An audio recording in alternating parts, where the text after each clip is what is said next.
بسم اللہ الرحمن الرحیم۔ آج میں آپ کو ایک طویل افسانہ سنا رہی ہوں۔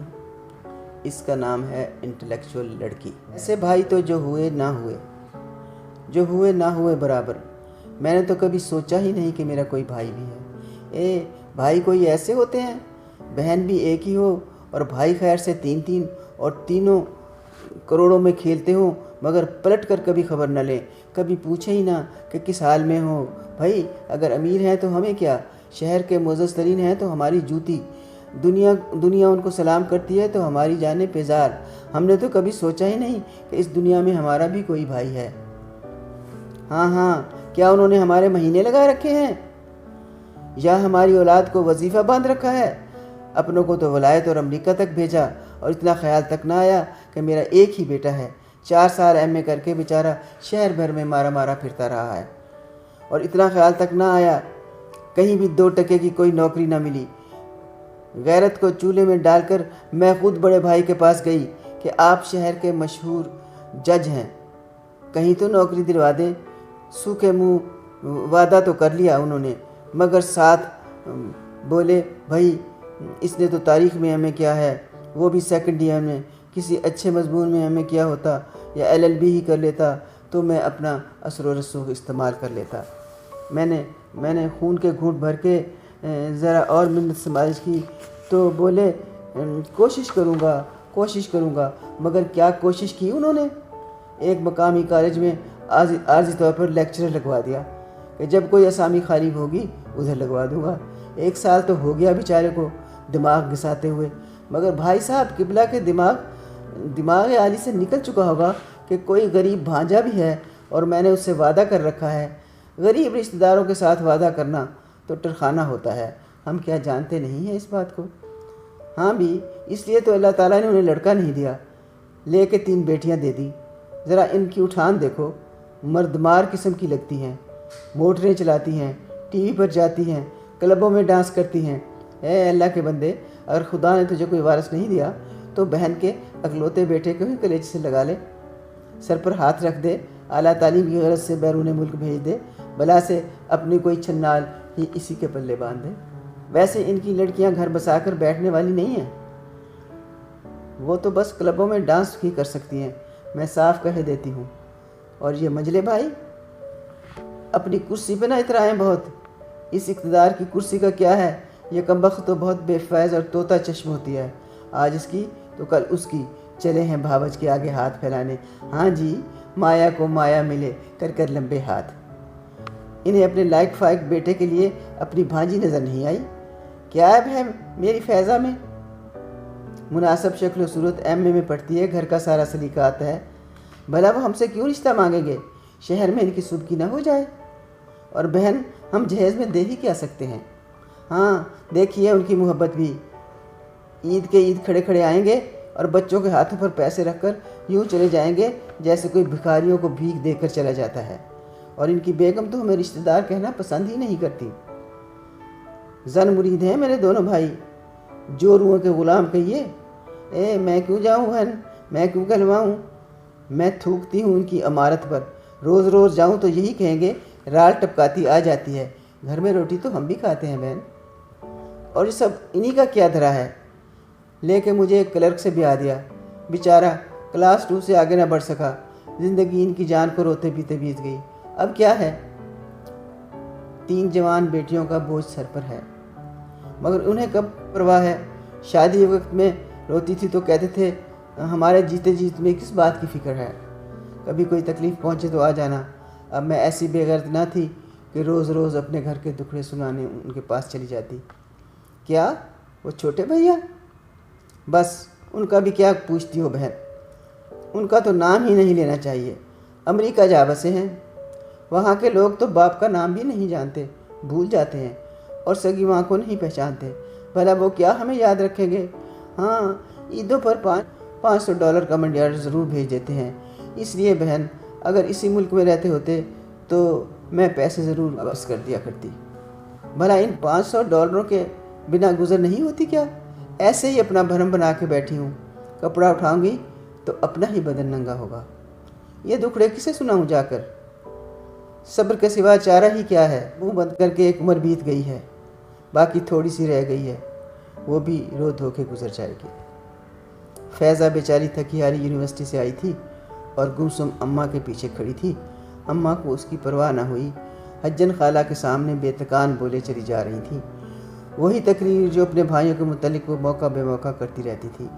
ایسی منہ زور تقریریں فیضہ پہلے بھی کئی بار سن چکی تھی اور اماں کو منع کر چکی تھی کہ وہ اس طرح بلا سوچے سمجھے نہ بولا کریں۔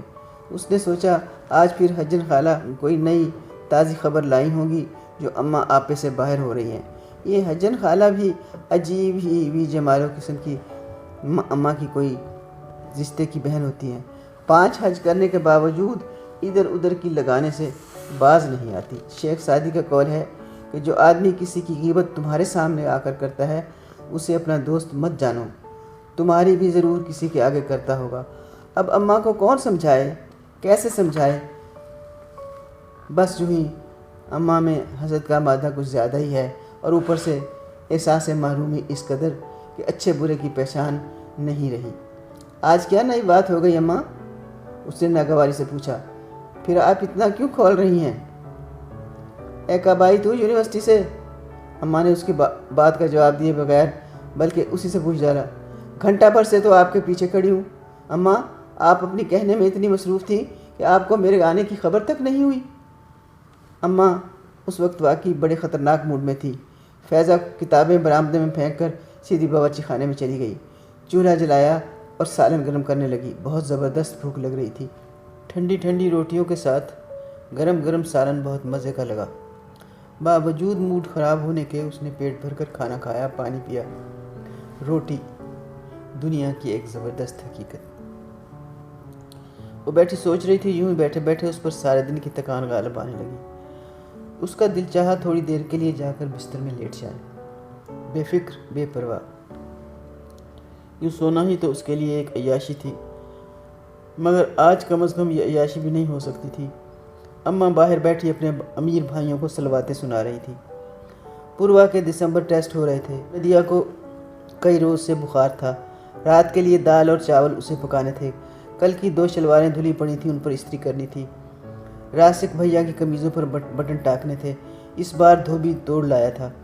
وہ گھر آتے ہوئے راستے سے بٹن بھی لیتی آئی تھی۔ پھر کل کے لیے نوٹس بھی تیار کرنے تھے۔ اگر اماں حسب معمول ابا کے گھر آتے ہی اپنی طبیعت کی خرابی کی دہائی دینے لگیں اور سر کو باندھ کر بستر میں جا سوئیں تو کام اور بھی بڑھ جائے گا، کیونکہ اکثر ایسا ہی ہوتا تھا۔ اپنے بھائیوں کو کوستی کوستی جب ان کا کلیجہ ٹھنڈا نہیں ہوتا تھا تو وہ اپنی تیرہ بختی کا مرکز ابا کو بنا کر خوب آڑے ہاتھوں میں لیتی تھی۔ ابا جو دیانتدار تھے، شریف النفس تھے، محنتی تھے اور یہ ابھی تک نہر کے محکمے کلاس 2 کے افسر تھے۔ اس سے اونچا اڑنے کی نہ ان کی استطاعت تھی اور نہ ہی ان میں تاب تھی۔ 4 بچے تھے۔ بڑے بیٹے راسک کو انہوں نے ایم اے کرا دیا تھا اور وہ ان کا بوجھ اٹھانے کے قابل ہو گیا تھا، بلکہ وہ تو بیچارہ بی اے سے ہی ٹیوشن کر کے اپنا خرچہ اٹھا رہا تھا۔ اب فیضہ ایم اے میں گئی تھی، خیال تھا وہ بھی نوکری کر کے اس گاڑی کو ایندھن مہیا کرنے لگ جائے گی۔ درمیانی پوروا اپنے شوق سے ایف ایس سی کر رہی تھی کیونکہ اسے ڈاکٹر بننے کا شوق تھا، اور ندیہ تو ابھی میٹرک میں تھی۔ شہنشاہ سے گدا تک زندگی تو ہر ایک کی گزرتی چلی جاتی ہے، ٹھہر نہیں جاتی۔ وہ لوگ امیر نہیں تھے، رومیوں پر کڑتے اور خوبصورت امیدوں پر چلتے وہ زندگی کے ساتھ آگے بڑھ رہے تھے۔ اپنے سے ہر اچھے پر ان کی نظر جاتی تھی، پر انہیں یہ تقسیم اللہ کی نہیں اپنے بھائیوں کی لگتی تھی۔ اچھے اچھے عہدوں پر تھے، ذاتی کوٹھیوں کے مالک تھے، 2 کاریں تھیں، عیش کرتے تھے، بے حس تھے اور اپنے عیش کا ذرا سا حصہ بھی اپنی بہن کے نام نہ کرتے تھے۔ راسک تو خیر اپنے باپ کی طرح کمگور محنتی آدمی تھا، اس لیے وہ اماں سے الجھتا نہیں تھا، مگر فیضہ تو اماں کو سمجھا سمجھا کر تھک گئی۔ آخر اماں اپنے مقدر سے سمجھوتا کیوں نہیں کر لیتی؟ 24 سال ہو گئے ان حالات کی عادی نہیں ہوئی۔ دوسروں کی روشنی سے اپنا گھر منور نہیں ہوتا۔ اگر یہ تقسیم خدا کی ہے تو اس پر قناعت کا پردہ ڈال دینا چاہیے، مگر جب اماں شروع ہوتی تو خام خواہ تینوں ماموں کو رگید کر رکھ دیتی۔ حالانکہ تینوں بڑے شفیق تھے، اچھے تھے، وقت بر وقت امداد بھی کرتے تھے، زیادہ آ جا نہیں سکتے تھے۔ اماں نے ناحق ضد میں آ کر آنا جانا بند کر رکھا تھا۔ یوں تو خوشی غمی میں کبھی کبھار شامل ہو جاتی، مگر بچوں کو تو بالکل وہاں نہیں بھیجتی تھی۔ اب اس زیادہ کسی سے توقع رکھنا ہی فضول تھا۔ جانے اماں کیا چاہتی تھی، پھر آج ان کے کوسلوں کا مدعا کیا تھا۔ وہ یوں اداس سے چولہے کے قریب بیٹھی اپنی سوچوں میں کھوئی تھی کہ اماں خلاف توقع باورچی خانے میں آ گئیں۔ اس نے اماں کے آنے کا نوٹس ہی نہیں لیا۔ اماں نے اس کے موڈ کو بھانپ لیا تھا۔ شاید اماں کی بے وجہ پھٹکار اس کو بری لگی تھی۔ دراصل اماں اپنے سب بچوں میں فیضہ کو بہت چاہتی تھی۔ باوجود اس کے کہ فیضہ انہیں بر وقت ٹوکا کرتی تھی، انہیں فیضہ کی عقل پر بہت بھروسہ تھا، اور اکثر وہ اچھے موڈ میں اس بات کا اعتراف بھی کیا کرتی تھی۔ اماں پیڑھی لے کر اس کے قریب بیٹھ گئی۔ فیضہ نے پھر بھی سر نہ اٹھایا تو بولی، فیضی تو نے کھانا کھا لیا ہے؟ جی اماں، فیضہ نے افسردگی سے کہا۔ وہ تو حجن آپا نے ایسے ہی بات چھیڑ دی، مجھے خام خواہ تاؤ آ گیا، ورنہ تو جانتی ہے میں کہاں ان باتوں کی پرواہ کرتی ہوں۔ جی ہاں، جل جل کے آپ نے اپنی صحت تباہ کر لی ہے، آپ کب پرواہ کرتی ہیں؟ مگر فیضہ نے دانستہ طور پر نہ پوچھا کہ وہ کون سی بات تھی۔ پرویز بھائی کا لڑکا امریکہ سے پلٹ آیا ہے نا، وہ کیا بھلا سا نام ہے اس کا؟ ہاں، تبریز ہی ہے نا؟ جی، فیضہ نے آہستہ کہا۔ تو بھائی گلریز کی بیٹی کے لیے گئے تھے، تو کیا ہوا؟ فیضہ نے اور بھی ناگواری سے پوچھا۔ ہونا کیا تھا، میری تو جوتی کو بھی پرواہ نہیں ہے، مگر یہ بھی حجن کہنے آئی تھی کہ تم اپنی بیٹی کے لیے کہلواؤ نا۔ میں نے کیا کہا؟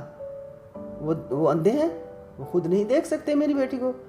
اماں، فیضہ ایک جھٹکے سے کھڑی ہو گئی۔ خدا کے لیے اپنی زبان بند رکھیے، آپ جانتی ہیں میں خاندان کے سب لڑکوں کو ناپسند کرتی ہوں۔ ان کے اور ہمارے ماحول میں زمین آسمان کا فرق ہے۔ خدا کے لیے اماں، کوئی بھی غلط بات منہ سے نہ نکالنا۔ غلط بات؟ اماں نے یوں زہر بھری نظروں سے فیضہ کی جانب دیکھا جیسے اس کے ماتھے پر چمٹا دے ماریں گی، مگر فیضہ بل کھا کے باورچی خانے سے باہر نکل چکی تھی۔ ارے ارے ارے، یہ میں کیا دیکھ رہی ہوں؟ اماں بی نے اپنی اینک آنکھوں پر درست کرتے ہوئے کہا۔ کیا میں ٹھیک طرح سے دیکھ رہی ہوں یا یہ بھی کوئی سپنے کا منظر ہے؟ السلام علیکم آنٹی، ایک بھاری سی آواز آئی۔ وعلیکم السلام، جیتے رہو، عمر دراز ہو، آج کیسے بھول پڑے، پھپھی کیسے یاد آ گئی؟ اماں بابا نے اجازت دے دی کیا؟ مشین چلاتی ہوئی فیضہ کے ہاتھ رک گئے۔ دوپہر سے بیٹھی وہ اپنی قمیض سی رہی تھی۔ آج اتوار تھا، نہائی تھی مگر ڈھنگ سے چوٹی گوندنے کی مہلت ہی نہ ملی۔ 2-4 بل دے کر وہ مشین پر بیٹھ گئی۔ ویسے ہی ہاتھ روک کر اس نے مڑ کر دیکھا، ان کے برآمدے میں تبریز کھڑا تھا۔ ہاں، غالباً وہ تبریز ہی تھا، مجلے ماموں کا بیٹا۔ شاید 7 سال امریکہ رہ کر واپس آیا تھا۔ 7 سال کی مبہم یادیں اس کے تصور میں لہرانے لگیں۔ سوئی میں دھاگا پرو کر اس میں حسادت ہونٹوں میں دبائی تھی اور اسی انداز میں اسے اپنی ماں سے ملتے ہوئے دیکھے جا رہی تھی۔ تو کوئی خاص پرسنالٹی نہیں تھی۔ گئے تھے تو رنگ خاصا کالا تھا، بس اب ذرا 7 سال میں ذرا سی کالک اتر گئی تھی، یعنی سانولے ہو گئے تھے۔ بال آج کل کے فیشن کے مطابق بڑھائے ہوئے تھے، چوڑی چوڑی کلمیں رکھی ہوئی تھیں، آنکھوں پر موٹے فریم کی اینک کا اضافہ ضرور ہو گیا تھا۔ شاید فلمیں دیکھ دیکھ کر ان کی نظر کمزور ہو گئی ہوگی، یا شاید اماں کا اثر تھا۔ قد بھی کوئی خاص نہیں نکلا تھا، حالانکہ مجلے ماموں تو بڑے لمبے تھے، کمر سے بہت تنگ مگر کھلے موروں کی پتلون، اوپر چوڑی سی بیلٹ، سر پر بالوں کا جنگل، وہی اولیا جو آج کل امریکہ پلٹ نوجوانوں کا ہوتا ہے۔ تو یہ ہیں حضرت تبریز، جن کے لیے خاندان کی لڑکیوں کا سوئمبر رچایا جا رہا ہے۔ طنز کے پتھر برسانے کے بعد اماں اسے کلیجے سے لگا کر پیار کر رہی تھی۔ فیضہ پہلے کی طرح پھر مشین چلانے میں لگ گئی، نہ امپریس ہوئی اور نہ اسے تبریز کی ذات سے دلچسپی تھی۔ اس حلیے کے لڑکے اس نے اپنی یونیورسٹی میں بہت دیکھ رکھے تھے، جن کی تصدیق کرنے کے لیے انہیں ہمیشہ سامنے سے آ کر دیکھنا پڑتا تھا، ورنہ رنگ برنگے کپڑوں میں ملبوس لمبی لمبی جٹاؤں کے ساتھ وہ لڑکیوں کے گروپ کے ساتھ جاتے اور پیچھے سے کب پہچانے جاتے تھے۔ ان کے ساتھ شادی کے بعد لڑکیاں جانے کیا محسوس کرتی ہوں گی۔ یہاں بھی میاں گیسو دراز خاں اور بیوی بھی کاکل بدوش دونوں کو بال سکھانے کے لیے ہیئر ڈرائر کی ضرورت پڑتی ہوگی، ورنہ وقت تو ایک جتنا صرف ہوتا ہوگا، وغیرہ وغیرہ۔ وہ اس قسم کے خیالات کا برملا اظہار کرتے ہوئے کلاس میں بھی نہیں شرماتی تھی۔ سو تبریز کو دیکھ کے اسے ذرا بھی حیرت نہیں ہوئی تھی۔ اتنا بڑا جنگل اس نے سر پر اٹھا رکھا تھا کہ جس کی شاخیں رخساروں تک پھیلی ہوئی تھیں، ویسے ہی سوکھا مارا سا ذرا پرسنالٹی بنانے کے لیے بالوں کا سہارا لے رکھا تھا، اور پھر اوپر سے امریکہ پلٹ بھی، یعنی ایک کریلا دوسرا نیم چڑھا۔ ہاں، انسان اپنے ماحول کا غلام ہوتا ہے۔ وہ سوچنے لگی، ہم لوگ ان کی سوچوں تک نہیں پہنچ سکتے اور نہ ہی ان کے اعتبار ہی اپنا سکتے ہیں۔ حالات اور ماحول نے جو کچھ انہیں عطا کیا ہے یا سکھایا ہے وہ وہی ہیں، اس لیے خام خواہ جلنے کوڑنے اور نام دھرنے کا بھی فائدہ نہیں ہوگا، اور یوں آگے پیچھے جانے سے بھی عزت نفس مجروح ہوگی۔ وہ مشین پر ہاتھ تیز تیز چلانے لگی۔ شام اتر آئی تھی اور ابھی اس نے شلوار کے پانچے بھی بنانے تھے۔ جانے اماں نے اور کیسے کیسے اوچھوار کیے ہوں گے، وہ تو مشین کی گڑگڑاہٹ میں کھو چکی تھی۔ جب اماں کی 2-3 آوازوں پر چونکی اور مڑ کر دیکھا تو اماں اور تبریز دونوں اسے گھور گھور کر دیکھ رہے تھے۔ مشین ہی چلا رہی ہے نا، وظیفہ تو نہیں پڑھ رہی کہ بولنا نہیں؟ اماں نے جھاڑا۔ یہ تیرا بھائی کب سے آیا کھڑا ہے، آ کے مل تو صحیح۔ پھر اماں لگاوٹ گزرائیں۔ تبریز بھائی، السلام علیکم۔ اس نے جلد سے سلام کر دیا۔ میں نے آپ کو دیکھ تو لیا تھا، پر بولی اس لیے نہیں کہ ممکن ہے آپ پہچانے ہی نہیں۔ ہاں، میں شاید تمہیں نہ پہچانتا، مگر آنٹی نے بتا دیا کہ یہ تم ہو۔ تو پھوپھی سے آنٹی ہو گئی۔ چھوٹوں کو آخر بڑا ہونا ہوتا ہے، یہ اور بات ہے کہ وہ آپ جتنے بڑے نہ ہو پائیں۔ میں کہاں بڑا ہوا ہوں، دیکھو تو۔ اس نے اپنے قد کی طرف اشارہ کیا۔ ڈیڈی سے تو کتنا چھوٹا رہ گیا ہوں۔ تو ابا سے ڈیڈی ہو گئے۔ اے بھائی کو چائے پلواؤ گی یا باتیں کیے جاؤ گی؟ آنٹی اگر کوئی ضروری کام کر رہی ہے تو اسے مت اٹھائیں۔ تبریز نے بڑی رعونت سے کہا، ہاں کام تو بہت ضروری ہے، صبح میں نے یہ قمیض یونیورسٹی پہن کر جانا ہے، تھوڑی سی رہ گئی ہے، ختم کر لوں؟ ارے کوئی اور پہن لینا، اس سے کیا فرق پڑتا ہے، میرے پاس اتنی قمیضیں کہاں ہیں۔ تبریز بھائی کل اپنی پسند کا کپڑا لائی تھی اور سہیلیوں سے شرط لگائی تھی کہ آج ضرور سی لوں گی، اور اگر ابھی سی کر صبح نہ پہن لی دل میں چلتا رہے گا۔ آخر تم درزی سے کیوں نہیں سلواتی؟ درزی کی سلائی نہیں دے سکتی؟ آج کل تو قمیض کی سلائی بھی بہت ہے، یا فضول جھک جھک لگا رکھی ہے۔ اٹھ کے چائے بنا۔ اماں کو اس کا یوں بے دھڑک بولنا اچھا نہیں لگ رہا تھا۔ دیکھوں تو تم کیسا سی لیتی ہو۔ وہ فیضا کے چہرے کے بالکل قریب چہرہ لا کر غور سے سوئی پھنسوئی قمیض دیکھنے لگا۔ اچھا ہی سی لیتی ہوں۔ فیضا نے ناک سکوڑ کر کہا، اللہ ذرا دور ہو کر بیٹھیں، مجھے سگریٹ کی بو اچھی نہیں لگتی۔ اوفو، ہمارے ملک کی لڑکیاں ابھی تک کس قدر پیچھے ہیں، گاڑی کے پیچھے، موٹر کے پیچھے، یا آپ کے پیچھے؟ فیضا کے لہجے میں جو چبھن تھی اسے تبریز نے اچھی طرح محسوس کر لیا۔ ایک دم سے کھڑا ہو گیا اور بولا، آنٹی اب میں چلتا ہوں۔ بیٹے چائے تو پی کر جاؤ، اماں محبت سے بولی۔ برسوں بعد آئے ہو، اب ایسے ہی چلے جاؤ گے؟ نہیں آنٹی، میں ممی اور ڈیڈی کو بتائے بغیر ہی آ گیا تھا، وہ سوچتے ہوں گے جانے کہاں چلا گیا، ڈیڈی کو کہیں موٹر کی ضرورت نہ ہو۔ ہاں، تو کہیں دشمنوں کے ہاں تو نہیں آ گیا؟ میرا تیرا بھی خون کا رشتہ ہے، اس جرم میں تیرا باپ تجھے گھر سے نکال دے گا؟ اماں بھی کا پارا پھر چڑھنے لگا۔ ایک پیالی چائے پینے سے کون سا ظلم ہو جائے گا، رہنے بھی دو اماں۔ فیضا نے ہاتھ روک کر کہا، ٹھیک ہی کہہ رہے ہیں، آج نہ صحیح پھر کبھی چائے پی لیں گے، پھر آ جائیں گے، آج کوئی مجبوری ہوگی۔ ویری پریکٹیکل، یہ ہوئی نا بات؟ تبریز خوش دلی سے بولا۔ پھر کبھی ضرور چائے پی لوں گا، آج تو بس میں یہ پوچھنے آیا تھا کہ اس روز ممی اور ڈیڈی نے میرے اعزاز میں اتنا بڑا ڈنر دیا، سب لوگ آئے تھے، سارا خاندان آیا تھا، آخر آپ لوگوں میں سے کوئی کیوں نہیں آیا؟ فیضا نے جھٹ تہدیدی نظروں سے اماں کی طرف دیکھا، مبادہ وہ کوئی بہتی بات منہ سے نکال دے۔ غالباً وہ فیضا کی نظروں کا مطلب سمجھ گئی تھی، اسے تھکی تھکی آواز بولی، بس بیٹا اس روز میرا جی اچھا نہیں تھا، میرا کچھ بلڈ پریشر ہائی تھا، ایسے میں ہنگاموں سے گھبراتی ہوں، اس دن آ جاؤں گی تیری ماں کو مبارکباد دینے۔ اور محترمہ تمہارے پاس کیا عذر ہے؟ وہ بدتمیزوں کی طرح کھڑے کھڑے بولا۔ بھائی میرا کیا عذر ہوگا، یہی نہ کہ اس روز بھی میرے پاس کوئی نئی قمیض سلی ہوئی نہیں تھی۔ ہاں، اس نے مسخرانہ کہہ کر لگایا، میں جانتا تھا، خوب جانتا تھا۔ اچھا آنٹی، خدا حافظ، بائے فیضا،